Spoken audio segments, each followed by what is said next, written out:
चंपा, ओ चंपा, उठ जा, सूरज निकल गया रे, खेत में जाना है। चंपा नींद में करवट लेते हुए कहती है, दीदी बस 2 मिनट और, रात को तो बहुत देर तक काम किया था। गौरी मुस्कुराते हुए कहती है, अरे 2 मिनट में ही दिन ढल जाएगा क्या?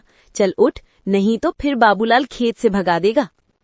चंपा उठते हुए कहती है, ठीक है दीदी, पर चाय तो बना देना, आज बहुत नींद लग रही है। गौरी चूल्हे में आग लगाते हुए कहती है, चाय? हाँ बना दूं, लेकिन दूध कहाँ है? कल तो आखिरी बूंद भी डाल दी थी। चंपा मुंह बनाते हुए, तो फिर पानी की ही चाय बना दो, वैसे भी दूध से तो अमीर लोग ही चाय पीते हैं। दोनों हंस पड़ती हैं। गौरी गंभीर होकर कहती है, चंपा तू हंसती बहुत प्यारी लगती है, पर चल जल्दी कर, सूरज सिर पे आ जाएगा तो खेत में दम निकलेगा। दोनों टूटी बाल्टियां लेकर कुएं की ओर चलती हैं। गर्मी की धूप में दोनों बहनें झुकी हुई धान रोप रही हैं। चंपा थकी आवाज में, दीदी ये लोग हमें इतने पैसे क्यों नहीं देते?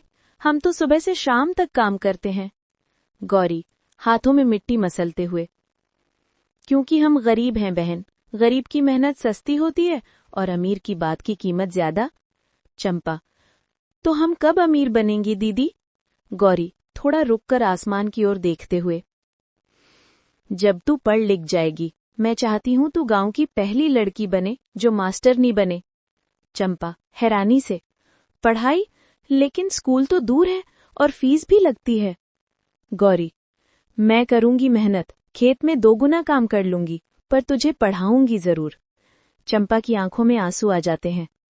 चंपा धीरे से, तो बहुत अच्छी है दीदी, माँ जैसी। गौरी हंसकर, अरे पगली, माँ तो एक ही होती है। चल अब काम कर, नहीं तो बाबूलाल डांटेगा। ओ गौरी, कब तक भागेगी रे? तेरा बाप का कर्ज अब तेरे सिर पर है, ब्याज चढ़ गया है, घर छीन लूंगा। गौरी हाथ जोड़कर, साहू जी बस कुछ दिन और दे दीजिए, मजदूरी का रुपया आते ही दे दूंगी। भोलानाथ, अरे हर बार यही कहती है, ब्याज बढ़ता जा रहा है, अब घर तो जाएगा ही जाएगा। चंपा गुस्से से, आपको शर्म नहीं आती? 2 लड़कियां अकेली हैं और आप धमका रहे हैं। भोलानाथ हंसकर, शर्म? शर्म तो उन्हें आती है जिनके पास खाने को रोटी हो। तू छोटी है, ज्यादा जुबान मत चलाना।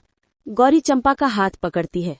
गौरी धीरे से, चल चंपा, बात मत बढ़ा, गरीब की जुबान की कोई कीमत नहीं होती। दोनों घर की ओर चली जाती हैं, आंखों में आंसू लिए। रात का समय, दिया जल रहा है। गौरी फटे कागज पर कुछ लिख रही है। दीदी ये क्या लिख रही हो? स्कूल में नाम लिखवाने के लिए दरख्वास्त, पर फीस का इंतजाम कैसे होगा ये नहीं पता। मैं भी खेत में तेरे साथ काम करूंगी दीदी, हम दोनों मिलकर जमा करेंगे। नहीं बहन, तू पढ़ेगी, मैं काम करूंगी, तेरी किताबें ही हमारी किस्मत बदलेंगी। पर दीदी तू अकेली कैसे करेगी? जब तक सांस चलेगी तेरे लिए सब करूंगी। दोनों बहनें एक दूसरे का हाथ पकड़कर सो जाती हैं। अगले दिन गौरी चंपा को गांव के स्कूल ले जाती है। मास्टर जी, नाम क्या है बेटी? चंपा धीरे से, चंपा। मास्टर जी, अच्छा, फीस भर दी? गौरी हिचकिचाते हुए, जी अभी नहीं, बस 2 दिन में ले आऊंगी। मास्टर जी कठोरता से, फीस नहीं तो नाम नहीं, ये स्कूल सरकार का नहीं निजी है। गौरी निवेदन करते हुए, मास्टर जी प्लीज 2 दिन का वक्त दीजिए, मैं खेत में काम करती हूँ, मजदूरी मिलते ही दे दूंगी। मास्टर जी थोड़ा नर्म होकर, ठीक है 2 दिन में ले आना, वरना नाम काट दूंगा। गौरी धन्यवाद कहती है और चंपा को मुस्कुराकर देखती है।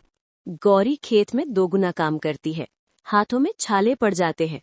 बाबूलाल मालिक, अरे गौरी तू आज इतना काम क्यों कर रही है?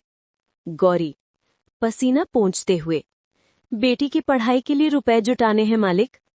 बाबूलाल भावुक होकर, तू सच्ची बहन है रे। चल आज मैं तुझे 2 दिन की मजदूरी एक साथ दे देता हूँ। गौरी आंखों में आंसू, भगवान आपका भला करे मालिक, मेरी चंपा जरूर पढ़ेगी। गौरी दौड़ती हुई घर पहुंचती है और रुपए चंपा को देती है। गौरी, लो चंपा तेरी फीस। चंपा गले लगकर, दीदी तू सबसे बड़ी माँ है, कुछ महीने बीत जाते हैं। चंपा अब रोज स्कूल जाती है। चंपा खुशी से, दीदी आज मास्टर जी ने मेरी तारीफ की, बोले चंपा बहुत तेज है। गौरी मुस्कुराकर, सच? देखा, मैंने कहा था ना तू सब कुछ कर सकती है। चंपा, और मैं सोच रही हूँ दीदी, आगे चलकर मैं टीचर बनूंगी, फिर मैं गांव की सारी लड़कियों को फ्री में पढ़ाऊंगी। गौरी भावुक होकर, तेरी यही सोच सबसे बड़ी दौलत है। एक दिन भोलानाथ साहू फिर आता है। भोलानाथ, गौरी अब बहुत हो गया, या तो पैसा दे या घर खाली कर। गौरी, साहू जी बस 2 महीने और दीजिए, चंपा स्कूल में अव्वल आई है, उसे छात्रवृत्ति मिलेगी। भोलानाथ, मुझे तेरी बेटी की पढ़ाई से मतलब नहीं, पैसा चाहिए बस। चंपा कठोर स्वर में, आप जैसे लोगों की वजह से ही गांव गरीब है, पर एक दिन हम भी खड़े होंगे और तब कोई गरीब यूं नहीं रोएगा। साहूकार झुंझलाकर चला जाता है। गौरी डरते हुए, तूने ठीक नहीं किया चंपा, वो बदला लेगा। चंपा आत्मविश्वास से, अब मैं डरती नहीं दीदी, अब मुझे अपने ज्ञान पर भरोसा है। कुछ महीनों बाद गांव में एक परीक्षा होती है। चंपा उसमें जिले में पहला स्थान लाती है।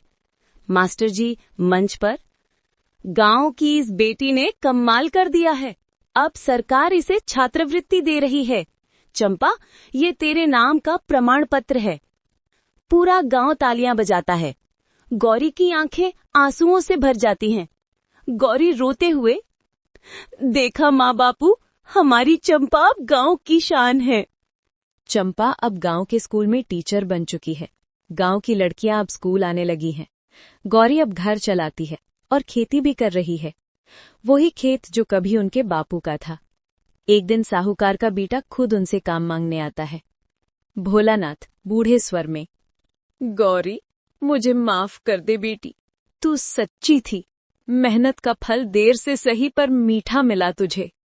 गौरी धीरे से, अब सब मिट्टी की खुशबू है साहू जी, जो मेहनत की गंध से महकती है।